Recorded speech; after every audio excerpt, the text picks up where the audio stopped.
नमस्कार, माधुरीज किचनमध्ये तुमचं खूप मनापासून स्वागत आहे। मी आज तुम्हाला गुळाची पोळी करून दाखवणार आहे। त्यासाठी लागणारं साहित्य पहा। इथे मी तीळ घेतलेले आहेत। हे लहान 1 वाटी तीळ आहेत, 1 वाटी खोबरं आहे, 2 चमचे बेसन आहे आणि 2 वाट्या गूळ आहे। हे दोन्ही प्रमाणाच्या डबल गूळ घेतलेला आहे आणि इथे 3 वाटी गव्हाचं पीठ घेतलंय। मी गव्हाचं पीठ घेतलंय, त्यामध्ये 2 चमचे तांदळाचं पीठ घालणार आहे आणि सारणामध्ये 2 चमचे बेसनही घालणार आहे। प्रथम आपण काय करूया, तीळ, खोबरं, बेसन हे भाजून घेऊया। प्रथम आपण तीळ भाजून घेऊया।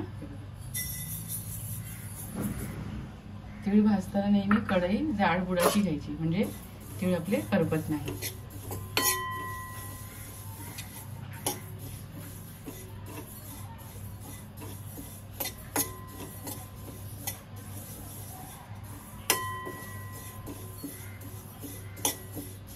तडतड तडतड आवाज येईपर्यंत आपल्याला तीळ भाजून घ्यायचे।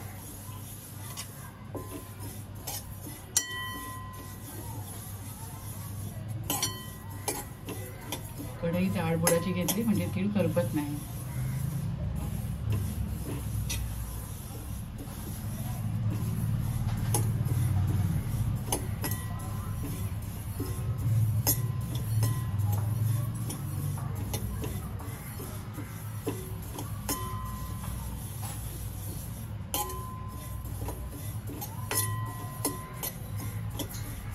आणि शक्यतो नेहमी आपले साधे तीळ वापरायचे, पॉलिश पेक्षा।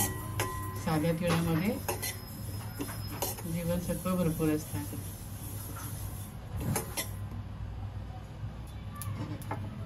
तिळाचा आवाज यायला सुरुवात झाली ना, तडतड म्हणजे आपले तीळ भाजत राहते।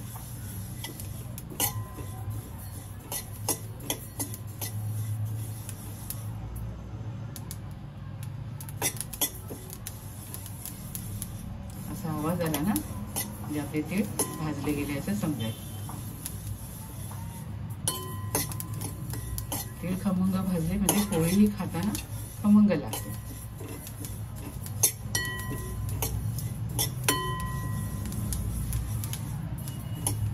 तीळ आपले भाजून झाले, आपण आता काढून घेऊया।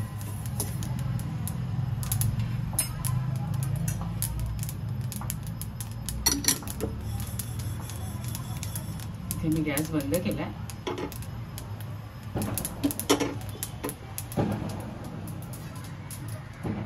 तीळ आपले असे ताटामध्ये मी काढून थंड करायला ठेवते।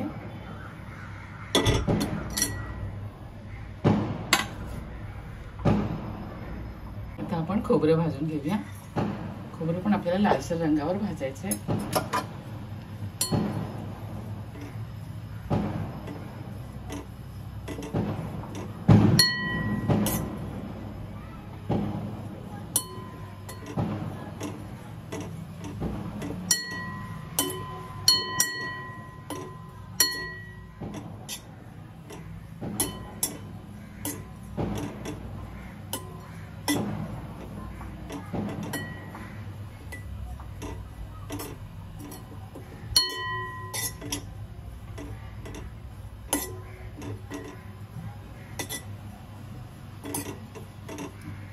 खोबरं पण आपलं भाजत झालंय। मी आता हे काढून घेते।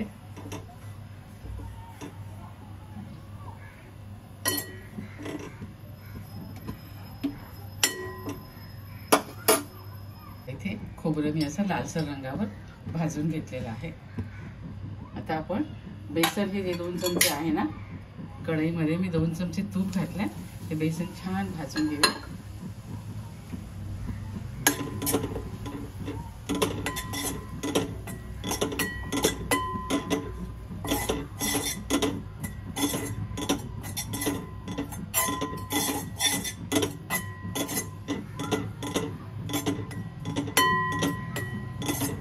बेसन पण थोडं खमंग होईपर्यंत भाजायचं। बेसन का घालायचं, त्यामुळे सारण आपलं एकजीव होतं चांगलं, गूळ बाहेर येत नाही पोळीमधून आणि सारणाला थोडा खमंगपणा येतो, खाताना छान लागतं।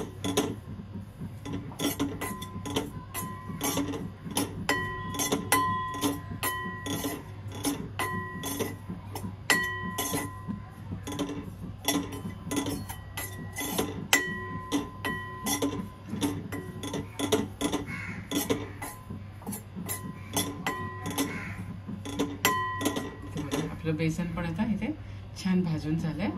बेसनाचा रंग बदलला ना आता. आता आपण गॅस बंद करूया.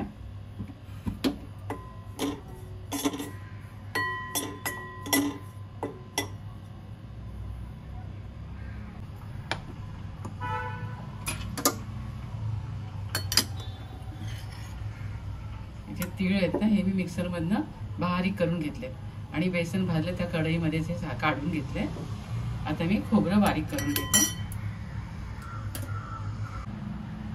इथे मी हे खोबरं बघा मिक्सर मधनं बारीक वाटून घेतलंय. तर हे त्याच कढईमध्ये मी खोबरंही काढून घेते. एकदम बारीक वाटून घ्यायचं म्हणजे पोळी फुटत नाही, सारण व्यवस्थित होतं. आता हा गूळ जो आहे ना तो मी थोड्या थोड्या बॅच मध्ये घालून बारीक करून घेते. मिक्सर मधनं वाटून घेते.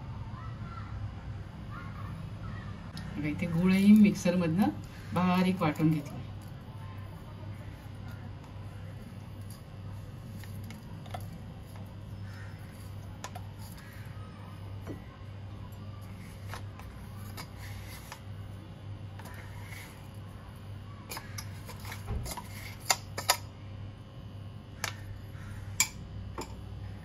आणि ते सारण मी असं हाताने एकजीव करून घेते. बेसन, तीळ बारीक करून घेतले आपण, शेंगदाणे घेतले. समजा आपल्याला वाटलं एकजीव होत नाही तर आपण हे सारण पुन्हा मिक्सर मधनं काढून घेऊया.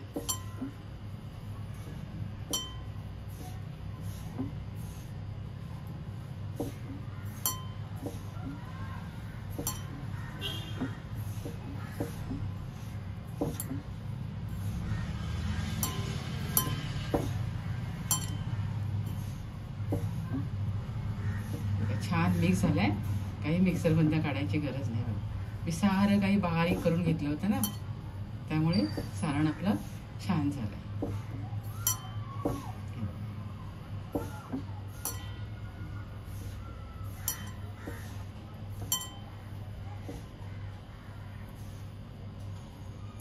मस्त झालं एकदम.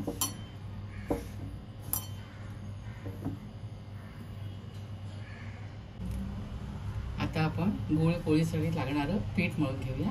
हे बघा, हे 2 वाट्या गव्हाचे पीठ आहे आणि हे पाव वाटी तांदळाचं पीठ आहे. तांदळाच्या पिठामुळे त्याला खुसखुशीतपणा येतो. त्याच्यावर आपण आता 2 चमचे तेलाचं मोहन घालूया.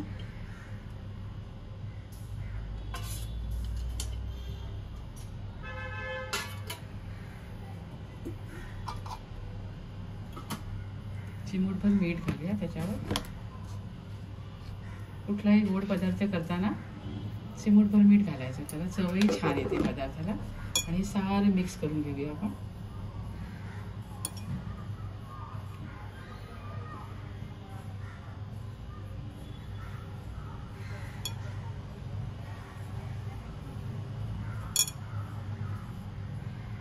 आपण चपातीला पीठ मळतो ना तसंच पीठ मळायचं.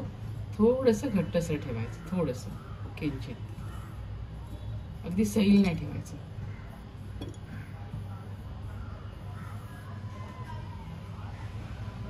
थोडं थोडं पाणी घालून आपण पीठ मळून घेऊया.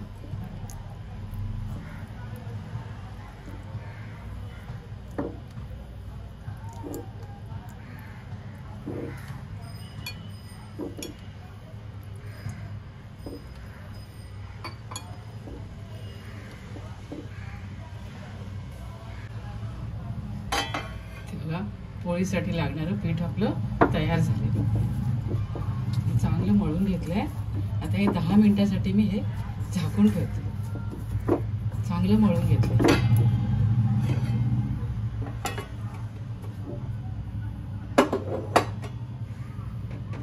आणि आपलं सारण आहे ना त्याचे ना असे छान गोळे करून घेऊया.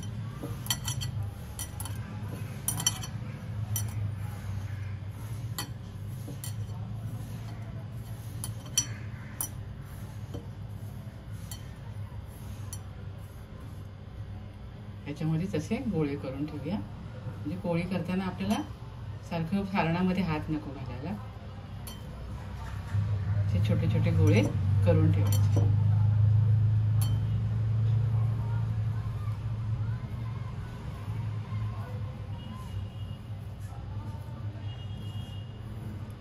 मोठे तुम्ही आवडीप्रमाणे पोळी तुम्हाला किती लहान हवी किती मोठी हवी त्याप्रमाणे या मिश्रणाचे गोळे तुम्ही करू शकता.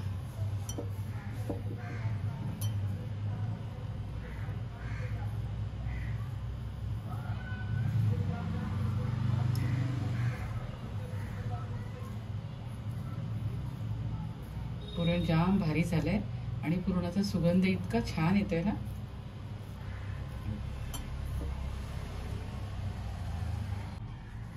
अशी पिठाची पारी करून घ्यायची हे बघा. आणि यामध्ये आपलं सारण आहे ना, गूळ, तीळ, खोबरं, बेसन, तसे तुम्ही गोळे नाही केले तर तरी चालेल, मोकळं करून घातलेत ना तरी चालेल. हे बघा असं घातलं तरी चालेल. आणि असं पुरणपोळीप्रमाणे हे बंद करून घ्यायचं बघा.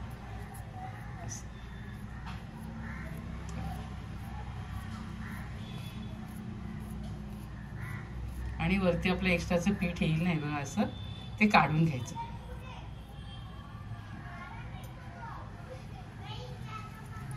असं आणि पोळी अशी हाताने पसरवून घ्यायचं सारण सगळीकडे,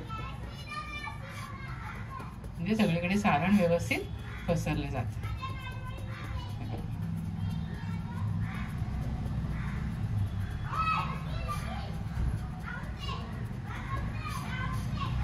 आणि हलक्या हाताने पोळी लाटायला घ्यायची.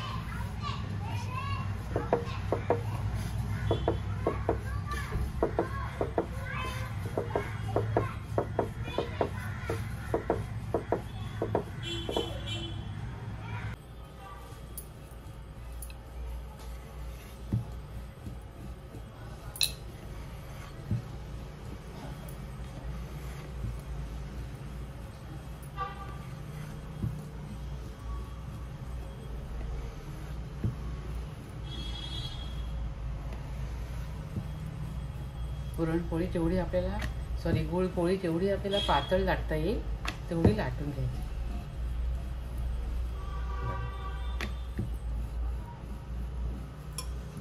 आता आपण ही पोळी शेकवून घेऊया.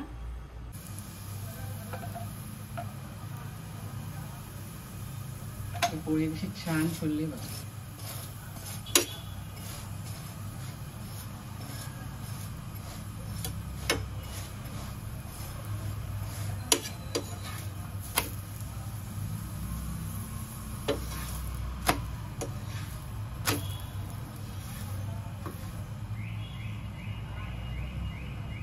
एकदम मस्त झाली आहे ना.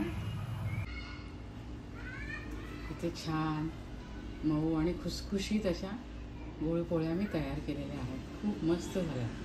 तुम्ही सुद्धा अशा प्रकारे गुळपोळी करा, मुलांना खायला द्या. अवश्य खात राहा, आनंदी राहा, स्वतःची काळजी घ्या आणि माझे व्हिडिओ पाहत राहा.